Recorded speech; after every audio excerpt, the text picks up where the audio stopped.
সারা দেশে সিএএ অর্থাৎ কা কার্যকর করার সিদ্ধান্ত মানতে নারাজ পশ্চিমবঙ্গ সরকার।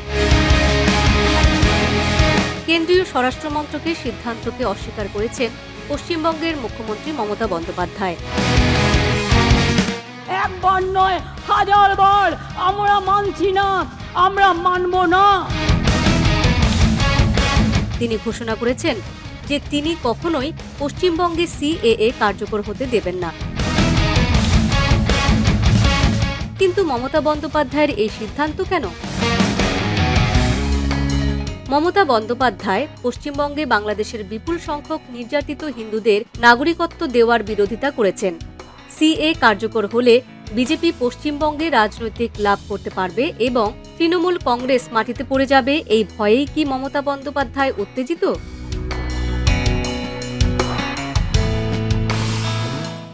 মমতা বন্দ্যোপাধ্যায়ের অভিযোগ, বাঙালিদের বিভক্ত করতে সিএএ বলবৎ করতে চায় বিজেপি। পশ্চিমবঙ্গে সবাইকে আশ্রয় দেওয়ার কথা ঘোষণা করে তিনি অভিযোগ করেছেন যে যারা সিএ পোর্টালে নাগরিকত্ব চাইছেন তারা অনুপ্রবেশকারী হয়ে যাবেন।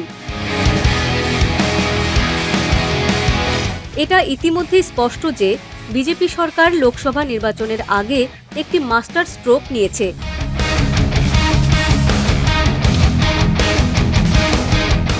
এবং সিএএ বিজেপির জন্য প্রধান ইস্যু হয়ে উঠবে। 2019 সালে বিজেপি পশ্চিমবঙ্গে 18টি আসন জিতেছিল। এবার আরও বেশি আসন পেতে মমতার শক্ত ঘাঁটিতে হামলা চালাতে সিএএ কে অস্ত্র হিসেবে ব্যবহার করতে প্রস্তুত বিজেপি। যে রুলসটা কালকে কেন্দ্রীয় সরকার ঘোষণা করেছে, আদৌ এটা বৈধ কিনা আমার সন্দেহ আছে। কোনো ক্ল্যারিটি নেই, টোটাল ভাওতা। ইলেকশনের আগে যুদ্ধ খেলা 19 সালেও করেছিল। 2019 সালে এনআরসির নামে আসামে 19 লক্ষ লোকের মধ্যে 13 লক্ষ বাঙালি হিন্দুকে বাদ দেওয়া হয়েছিল। অনেক মানুষ দুঃখে আত্মহত্যা করেছিল। আজকে যে বিজেপির নেতারা বলছেন ক্যা করে দিলাম, অধিকার দিয়ে দিলাম, এবার আমি আপনাদের কাছে কয়েকটা কোয়েশ্চেন করছি। তার মানে এখন যাদের দরখাস্ত করতে বলা হচ্ছে,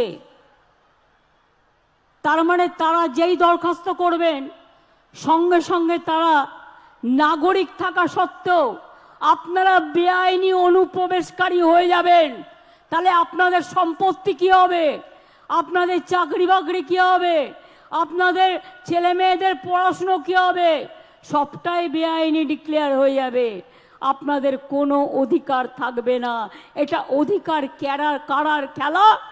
বারবার ভাববেন, একবার নয় হাজারবার আমরা মানছি না, আমরা মানব না। News desk, DA news plus.